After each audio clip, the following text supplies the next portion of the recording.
नमस्कार, मेरा नाम केसर आहूजा है। मैं कक्षा 12वीं ब की छात्रा हूँ।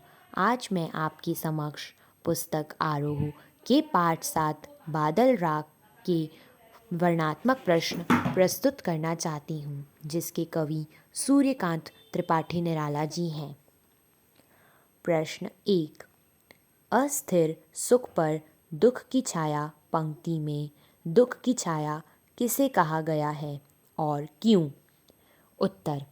दुख की छाया मानव जीवन में आने वाले दुखों, कष्टों और प्रतिकूल परिस्थितियों को कहा गया है। मनुष्य के जीवन सुख और दुख धूप छांव की तरह में आते जाते रहते हैं और दोनों ही अस्थिर हैं। प्रश्न 2। अश्निपात से शापित उन्नत शत वीर पंक्ति में किसकी ओर संकेत किया गया है? उत्तर। इस पंक्ति में शोषक और धनी वर्ग के लोगों की ओर संकेत किया गया है। जिस प्रकार क्रांतिकारी बादल अपने वज्रपात से ऊंचे ऊंचे पहाड़ की चोटियों को घायल कर देते हैं, उसी प्रकार समाज में शोषित वर्ग की चेतना पूंजीवादी और प्रभुसत्ता से संपन्न लोगों को अपने प्रहार से ध्वस्त कर सकती है। प्रश्न 3। विप्लव रव से छोटे ही है शोभा पाते। पंक्ति में विप्लव रव से क्या तात्पर्य है? छोटे ही है शोभा पाते, ऐसा क्यों कहा गया है? उत्तर। विप्लव रव से तात्पर्य क्रांति के स्वर से है। समाज में क्रांति आने से पूंजीपतियों का शासन ध्वस्त हो जाता है, उनकी प्रभुसत्ता समाप्त हो जाती है। छोटे ही है शोभा पाते इसलिए कहा गया है क्योंकि क्रांति से आम आदमी ही शोभा पाते हैं।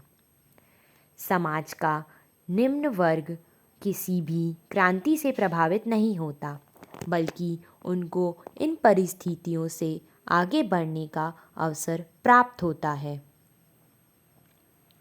प्रश्न 4।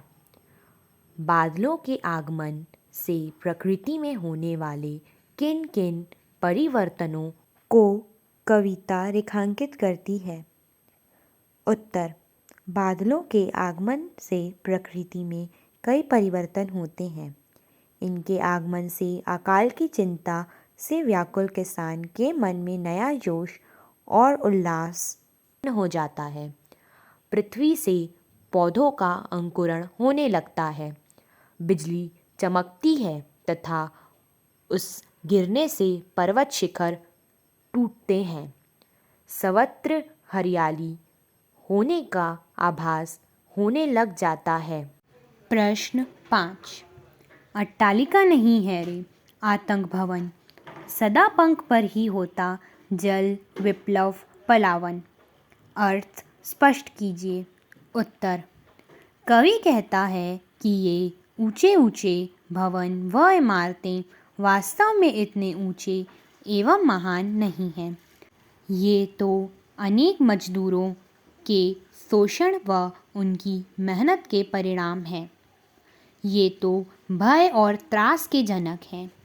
इनमें निवास करने वाले पूंजीपति सदैव भयभीत रहते हैं। जल की विनाश लीला तो सदा पंख पर ही होता है। पंख में बाढ़ और विनाश का दृश्य उपस्थित होता है। अर्थात क्रांति का जन्म तो समाज के निम्न वर्ग में ही होता है। समाज का यही सर्वहारा वर्ग क्रांति द्वारा परिवर्तन लाता है। प्रश्न 6। हंसते हैं छोटे पौधे लघु भार के माध्यम से कवि ने किन की ओर इशारा किया है और क्यों? कवि ने छोटे पौधे के माध्यम से पिछड़े वर्गों और शोषित की ओर संकेत किया है, जो संपन्न वर्ग के शोषण के कारण दीनहीन दशा प्राप्त कर किसी प्रकार जीवन जी रहे हैं। वह क्रांति रूपी बादलों के आगमन पर प्रसन्न हैं कि क्रांति के बाद शोषक वर्ग मिट जाएगा और शोषित वर्ग के फूलने पनपने का उचित अवसर प्राप्त हो जाएगा। प्रश्न 7। बादल राग जीवन निर्माण के नए भाग को दिखाता है, स्पष्ट कीजिए। उत्तर। बादल राग कविता में कवि ने लघु मानव की खुशहाली का राग गाया है। वह आम व्यक्ति के लिए बादल का आह्वान क्रांति के रूप में करता है। किसानों तथा मजदूरों की आकांक्षाएं बादल को नवनिर्माण के भाग के रूप में पुकार रही हैं। क्रांति हमेशा वंचितों का प्रतिनिधित्व करती हैं। बादलों के अंग अंग में बिजलियां सोई हैं। वज्रपात से शरीर आहत होने पर भी वे हिम्मत नहीं हारते। गर्मी में हर तरफ सब कुछ रूखा सूखा और मुरझाया सा है। धरती के भीतर सोए अंकुर नवजीवन की आशा में सिर ऊंचा करके बादल की ओर देख रहे हैं। इसी के साथ हमारे सारे वर्णनात्मक प्रश्न उत्तर समाप्त होते हैं। अब मैं आभार प्रदान करना चाहूँगी। आभार। मैं अपनी शिक्षिका मैडम वीना मिश्रा के प्रति आभार व्यक्त करती हूँ। उन्होंने मुझे इस परियोजना के लिए प्रेरित किया। उनकी सहायता और प्रोत्साहन के बिना इस परियोजना का सफल होना संभव नहीं था।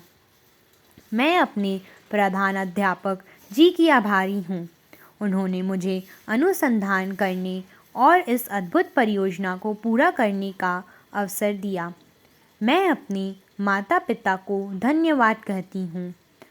उन्होंने मुझे इस परियोजना को पूरा करने के लिए प्रोत्साहित किया। मैं अपने साथ के सभी विद्यार्थियों को धन्यवाद कहती हूँ। उन्होंने इस परियोजना को सफलतापूर्वक पूरा करने में मेरी मदद करी। धन्यवाद।